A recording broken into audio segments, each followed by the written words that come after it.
Hey guys, new day, new video, and last Friday I put out a video asking you guys to submit something that covered all the points that we've been talking about before. One person did. So I figured this Friday we should have a look at it and see what I can say about it. Let's see. This was from Kai Astro, and Kai submitted a few paragraphs. So let's start with this here. Olaf slowly walked up the path to the sky caves of the Savitri Mountains, not far from the monastery. Feeling a deep sense of satisfaction with his work, he knew that this was where he wanted to be. Contemplating the possibilities of the new day, he reveled in the hope that he might be the one to uncover some new keys to the mysterious technology advances of the ancient kingdom of Mahendra. And, of course, there was the one big question looming over it all. Why had they decided to hide their secrets in these caves that had been used over the eons for secret religious rituals and for the entombment of the most highly revered wise ones? His thoughts were interrupted by his arrival at the dig site. Today promised to be a bit different from most. His old buddy from grade school, Apollo, was going to bring some new equipment to the dig site that had been developed for a very different purpose. The hope was that it might give the monk archaeologist some new insights into what was buried behind the cave walls. Olaf found his old friend already at the entrance. "Greetings, Apollo. So glad to see you. How is your work going at the Velkar Observatory?" "So many star systems with planets, so little time, but you know me. I'll find a way." Apollo thought to himself, "I had assumed that the archaeological work of this brotherhood of monks was not much more than a cultural curiosity. When my friend Olaf decided to join them, it seemed obvious that he was just trying to escape from the social aspects of the life he had shied from even as a child. Now I see another side of this work. The mechanisms created by our long-gone ancestors were no longer needed, when it was believed that our star had settled down to a mature, predictable behavior. All that changed 2 cycles ago, when the erratic geomagnetic storm started to erupt once again, sending the citizenry into a state of panic. He wondered, were the ancient tales of their accomplishments real, or were they just very lucky when the primary stars seemed to obey their commands and submit to their inventions? Alright, that's a bit more than I was actually asking for. I was kind of hoping to keep to one paragraph, but only one person sent anything in, so we'll deal with this. Right off the bat, it's going to need your standard grammar editing. That's normal. I'm assuming this is a raw draft. Nobody gets the grammar right. In fact, even after it's been edited by multiple people, you're still likely to have errors. So we're not going to talk about that.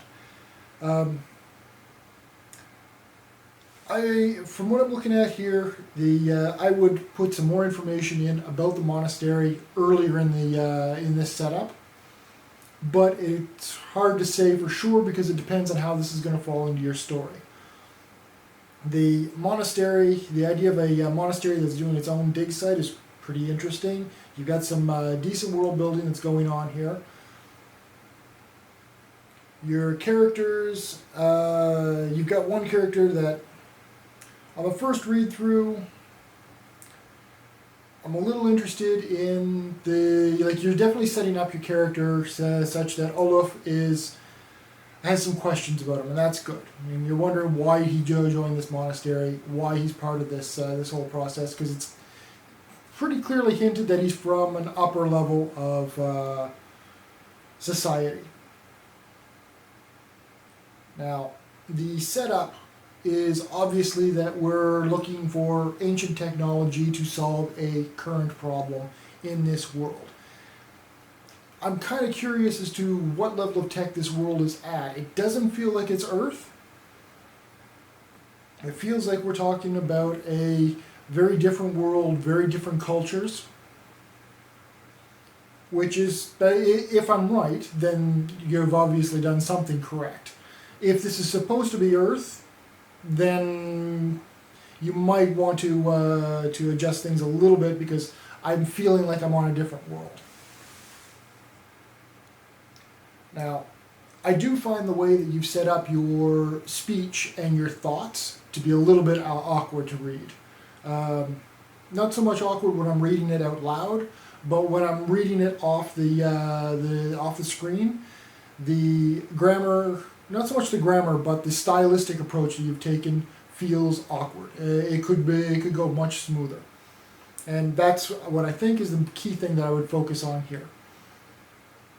Particularly the figuring out thoughts, because the way you've got the it feels very jarring when it goes Apollo thought to himself, and then the stylistic choice is the same as when somebody's speaking. It could be very easy to miss that and assume that he's just saying this out loud. When I do thoughts, I use parentheses. I use italics to cover my thoughts. I also use italics occasionally for emphasis. But so when I'm doing thoughts, I use italics and I make it clear that it's one of the characters, and I try to make it clear which character is thinking it. Sometimes by stating flat out which character it is, sometimes by implying it through what the previous sentence lies up.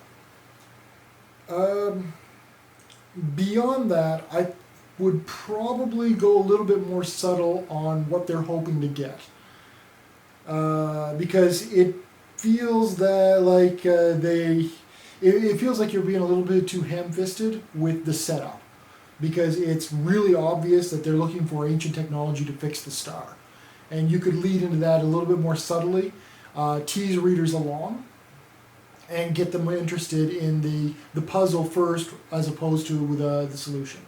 Still, overall, it reads fairly well, especially out loud.